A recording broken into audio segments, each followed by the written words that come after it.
L'analyse est difficile à faire parce qu'on n'a pas du tout le recul pour le moment pour tout comprendre et il y a certains éléments qu'on prévoit à l'avance et d'autres qu'on comprend a posteriori.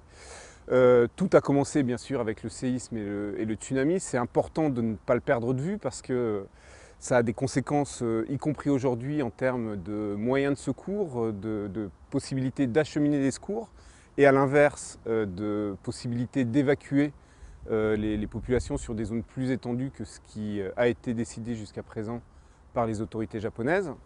Alors, un tsunami, un tremblement de terre, on verra avec le retour d'expérience lesquels de ces deux éléments naturels ont provoqué quelle défaillance. Il semble quand même que l'essentiel des défaillances, en tout cas au niveau des circuits de refroidissement, qui est le point crucial dans toute cette histoire, est dû surtout au tsunami. Et ça pose d'ailleurs une question en termes de prévoyance ou de dimensionnement des installations face au risque, puisque on nous dit aujourd'hui que l'installation, la centrale et les autres centrales japonaises, puisque plusieurs autres auraient pu être dans la même situation, ont été touchées de la même manière, on nous dit qu'elles n'étaient pas dimensionnées pour un tsunami de cette taille et que c'était inimaginable. Je crois que la notion selon laquelle c'est inimaginable n'est pas acceptable. On a connu des tsunamis de cette dimension ailleurs. On était dans une zone à risque vis-à-vis de ce type d'événement naturel. Et donc ça paraît incompréhensible que les Japonais, pourtant très sensibilisés à ce risque, n'aient pas dimensionné leur centrale pour résister à des tsunamis de plus de 5 mètres. Alors le résultat, c'est que ce tsunami, cette vague de 10 mètres ou plus, a submergé la centrale, elle a dépassé les digues. Elle a probablement causé des dommages irréversibles aux générateurs de secours et aux réservoirs d'eau, qui sont deux éléments indispensables pour le refroidissement des réacteurs. Alors on s'est retrouvé donc dans la situation la pire possible pour un réacteur, qui est de perdre son refroidissement et ses systèmes de secours en cas d'arrêt automatique pour continuer à se refroidir. C'est la pire des situations parce que le cœur du réacteur, le combustible, est chaud, dégage sa propre chaleur du fait des produits de fission qui se sont accumulés avec les réactions en chaîne. Et ces produits de fission, cette chaleur, si on ne conserve pas un refroidissement, échauffe le combustible, commence par faire fondre, attaquer, corroder la gaine qui réagit en plus avec la vapeur d'eau, puisque l'eau qui baignait, qui refroidissait le combustible, entre-temps sous la chaleur est devenue de la vapeur. C'est ça qui génère de l'hydrogène, qui a joué un rôle dans la suite des événements. Et puis à terme, cette chaleur, elle peut fondre le combustible. C'est pour ça qu'on parle de fusion de cœur. Partielle si ça s'arrête à un moment donné, totale si le processus va jusqu'à son terme. On n'en est probablement pas encore là, mais ça reste un risque tout à fait majeur. Et donc voilà, le refroidissement, la perte de refroidissement est le pire qui puisse arriver à une centrale. Ça n'est pas arrivé sur un réacteur, mais sur 3 qui étaient en fonctionnement et qui ont été mis en arrêt automatique par le tremblement de terre. Et sur 3 autres, donc les réacteurs 1, 2, 3 qui étaient en fonctionnement, et les réacteurs 4, 5, 6 qui étaient à l'arrêt, qui étaient en fait totalement vidés de leur combustible. On s'en est rendu compte par la suite parce qu'ils étaient en maintenance. Du coup, il n'y a pas de problème de fusion de cœur sur ces réacteurs, mais il y a des problèmes dans les piscines de combustible, et c'est aussi un autre développement de l'accident. Piscine où on entrepose le combustible dont on a fini de se servir, mais qui reste de la même manière très chaud. Et donc on a besoin d'eau dans ces piscines, on a besoin de maintenir un refroidissement. Sinon, le combustible, de la même manière, s'échauffe, les gaines brûlent et la radioactivité peut être relâchée. Donc voilà les éléments techniques du scénario qui étaient présents potentiellement dès le premier jour, dès le vendredi. Moi, j'ai eu le sentiment dès vendredi qu'on pouvait aller vers un accident majeur. Et j'ai été assez troublé de certaines déclarations le vendredi et le samedi de responsables français, industriels ou politiques, disant mais non, ça n'est pas grave, ça n'est pas un Tchernobyl, etc. Pour moi, c'était déjà en germe, mais c'était déjà l'enchaînement mécanique, sauf miracle en quelque sorte, des événements. Donc les générateurs de secours, hein, qui doivent permettre d'alimenter les pompes pour les circuits de secours, étaient en panne, aucun système de refroidissement. Donc ce qu'on a observé, c'est samedi une première explosion. On a mis un moment à comprendre, en tout cas moi, il faut dire qu'en France, globalement, les experts du nucléaire ne connaissent pas bien ce modèle de réacteur, hein, qui est un réacteur à eau bouillante, donc d'un modèle différent des réacteurs à eau pressurisée qu'on a, qui sont les réacteurs d'EDF. Globalement, la mécanique est la même, hein, la perte de refroidissement, la fusion du cœur, etc. Mais les circuits de refroidissement ont des différences importantes, en particulier entre circuits primaires et circuits secondaires. Et donc les différentes enceintes qui assurent, les différentes barrières qui assurent la protection contre la radioactivité ne sont pas les mêmes.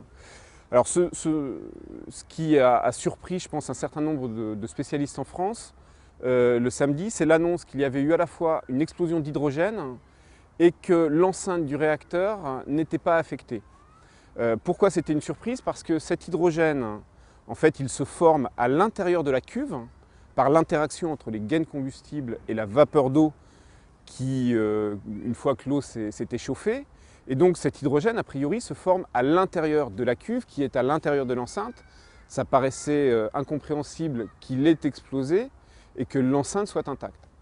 D'autant plus qu'on avait des images montrant que quelque chose, évidemment, était sorti. On avait une image d'explosion.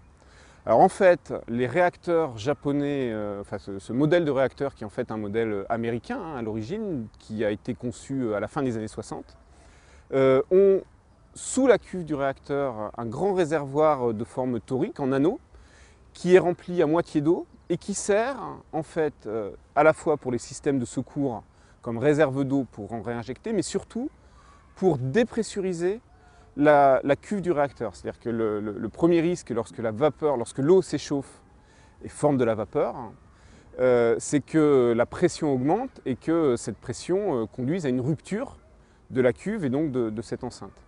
Donc la technique spécifique à ces réacteurs consiste à évacuer la vapeur vers ce grand réservoir en anneau sous la cuve. Au contact de l'eau, elle se refroidit et donc elle se condense. Donc on libère la pression puisqu'on a moins de vapeur dans le réacteur.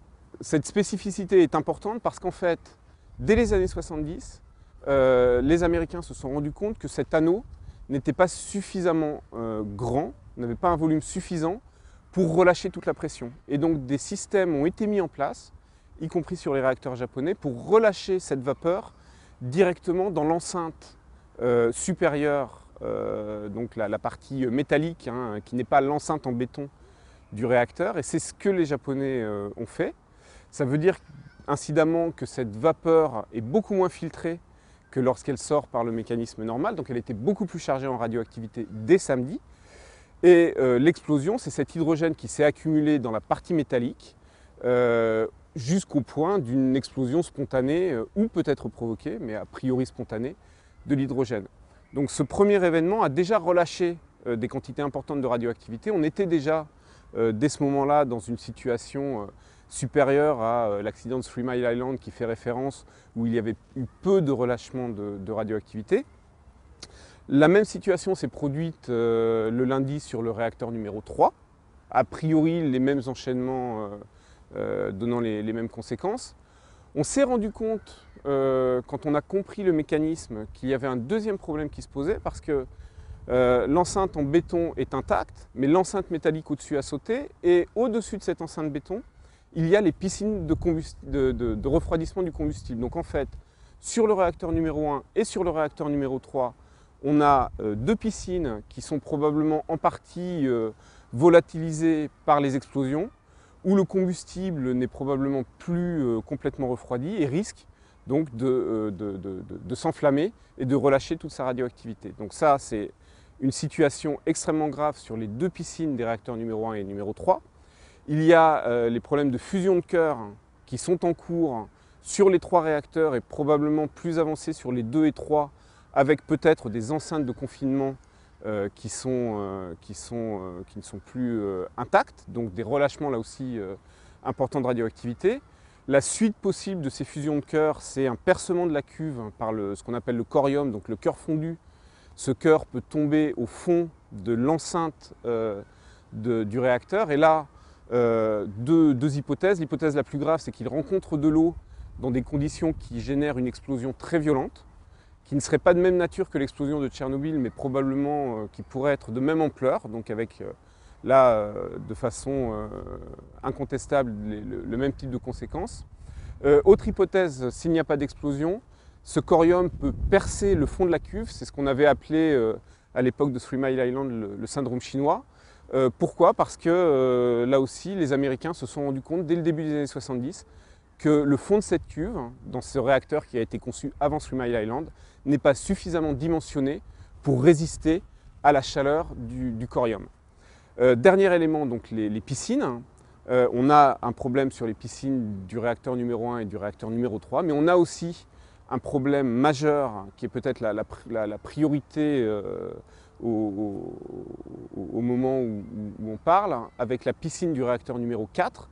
Et ça a été une surprise puisque ce réacteur était à l'arrêt, tout le monde a pensé qu'il n'y avait pas de problème. Il n'est pas exclu d'ailleurs que les Japonais eux-mêmes aient négligé cette partie du problème, concentrés qu'ils étaient sur les urgences. Et donc cette piscine, en l'absence de refroidissement, a perdu son eau, simplement par évaporation. Probablement le combustible a commencé à réagir avec l'air, à former de l'hydrogène. Il y a eu une explosion, il y a eu un incendie. Et on a maintenant une piscine qui, sauf miracle, va arriver au scénario le pire pour une piscine de combustible, c'est-à-dire la combustion des gaines, la fonte du combustible et des relâchements qui, au final, peuvent être là aussi équivalents au relâchement de Tchernobyl.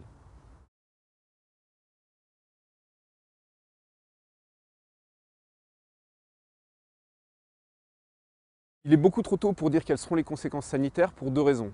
La première, c'est que l'accident n'est pas terminé et que des évolutions vers une situation encore plus catastrophique restent malheureusement possibles. La deuxième, c'est qu'on a trop peu de données pour le moment pour juger ne serait-ce que de l'état de contamination dans les circonstances actuelles, même s'il ne venait pas à s'aggraver. Les données qu'on a portent essentiellement sur des mesures de radioactivité dans l'air aux portes du site, aux environs des réacteurs. Et ces données, elles nous montrent dès samedi des bouffées très importantes de radioactivité qui indiquent un passage de nuages radioactifs dont on ne sait pas exactement ce qu'il contenait, dont on ne sait pas jusqu'où il a pu aller et combien de matière radioactive il a pu déposer sur son passage. Alors on avait quand même dès samedi des indications sur la gravité du relâchement de radioactivité à travers les mesures de ce qu'on appelle le débit de dose aux portes du site. Et je pense que dès samedi, on pouvait envisager que, sans connaître leur étendue, il y aurait au final des zones contaminées. Et je pense que dès samedi, on pouvait parler de catastrophe et que certains discours pour minimiser les conséquences de l'accident auraient pu être évités. Et d'ailleurs, on voit que les mêmes aujourd'hui qui niaient la gravité de l'accident parlent aujourd'hui d'une catastrophe et d'une situation d'urgence. Je pense que dès samedi, c'était là. Et ça n'a fait que s'aggraver depuis. Alors ça s'est aggravé avec une deuxième grosse bouffée au moment de l'explosion du réacteur numéro 3. Des bouffées au moment des incendies sur les réacteurs numéro 3-4, de l'explosion sur le réacteur numéro 2. Au final, plusieurs épisodes de dégagement très importants de radioactivité. On a très peu de chiffres sur ce que ça a donné loin des centrales. On a quand même quelques indications. On a eu dès dimanche des indications sur la mesure de radioactivité dans une autre centrale, celle d'Onagawa, qui est à une centaine de kilomètres au nord de Fukushima, et qu'on surveillait parce qu'elle fait partie des sites qui ont été touchés par le tremblement de terre et le tsunami, mais où heureusement on n'a pas connu le même enchaînement dramatique. Cette centrale, on y a observé dans la nuit de samedi à dimanche, heure japonaise, autour de minuit, une bouffée de radioactivité qui correspond a priori, connaissant la direction du vent et la vitesse du vent, au relâchement de radioactivité de l'explosion de Fukushima. Et ce qui est très significatif et notable, c'est que après cette grande bouffée de radioactivité aux alentours de minuit, la radioactivité ambiante mesurée est redescendue, mais elle n'est pas du tout redescendue au niveau naturel, elle est redescendue à un niveau 50 à 100 fois supérieur à celui qu'elle était précédemment. Alors il est trop tôt pour interpréter ça de façon définitive, mais c'est une indication du fait que la première bouffée a pu transporter une radioactivité 50 à 100 fois l'équivalent de la radioactivité naturelle aussi loin que 100 km de l'installation. Deuxième indice, lundi matin, un communiqué relayé par l'agence Associated Press a indiqué que l'armée américaine avait observé sur son porte-avions Ronald Reagan qui naviguait à 160 km des côtes à l'est du Japon, le passage d'un nuage radioactif tel que les membres d'équipage avaient reçu en 1 heure l'équivalent de la dose qu'ils reçoivent en 1 mois. La 7e flotte américaine, suite à cet épisode, a annoncé lundi le retrait de ses avions et de ses navires de toute la zone.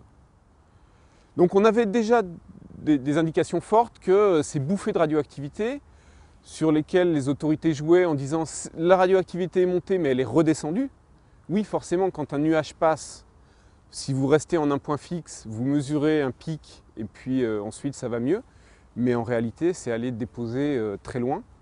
On n'a pas plus de données aujourd'hui, on peut juste supposer que ça s'est aggravé puisqu'il y a eu plus d'épisodes.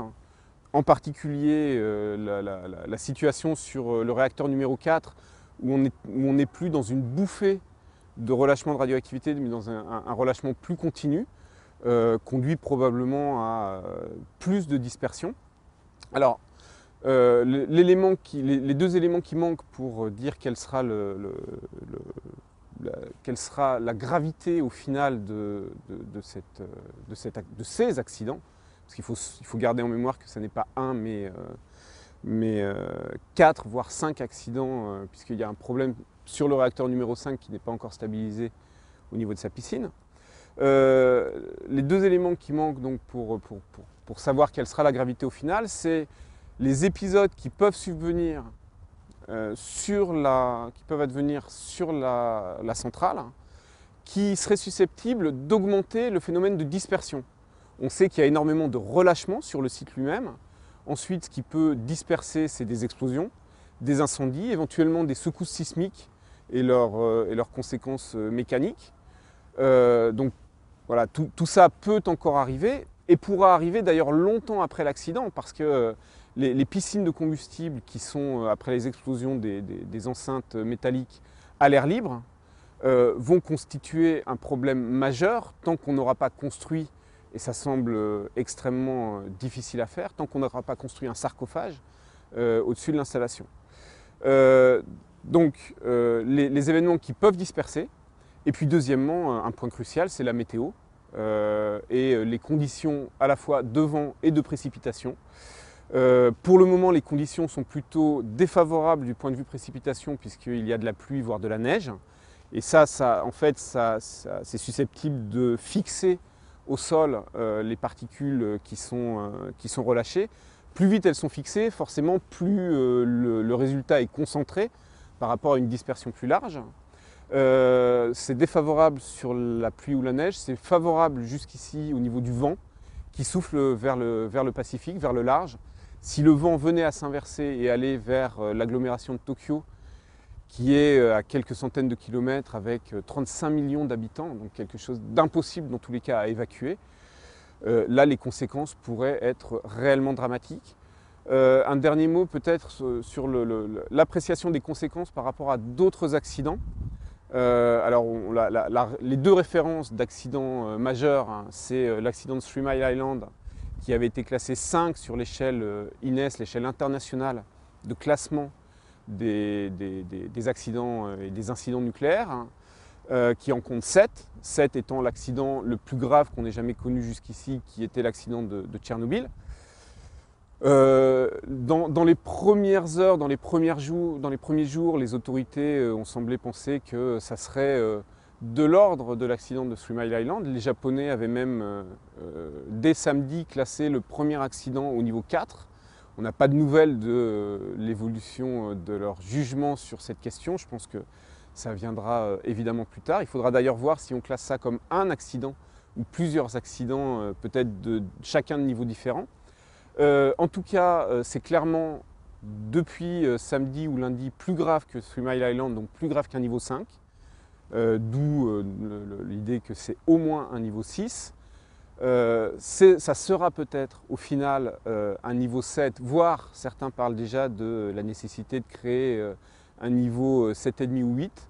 Pourquoi? Parce que même si on nous explique que c'est moins grave que Tchernobyl parce que ça n'est pas une explosion du cœur, d'autres phénomènes que l'explosion de cœur peuvent générer d'importants relâchements de radioactivité. C'est ce qu'on voit avec les piscines. Et au final, il se peut que ces accidents relâchent plus de radioactivité que Tchernobyl. Et il se peut surtout que même si ça se disperse moins, ça se disperse sur des zones beaucoup plus habitées puisqu'on a l'agglomération de Tokyo et que donc les conséquences sanitaires soient beaucoup plus graves.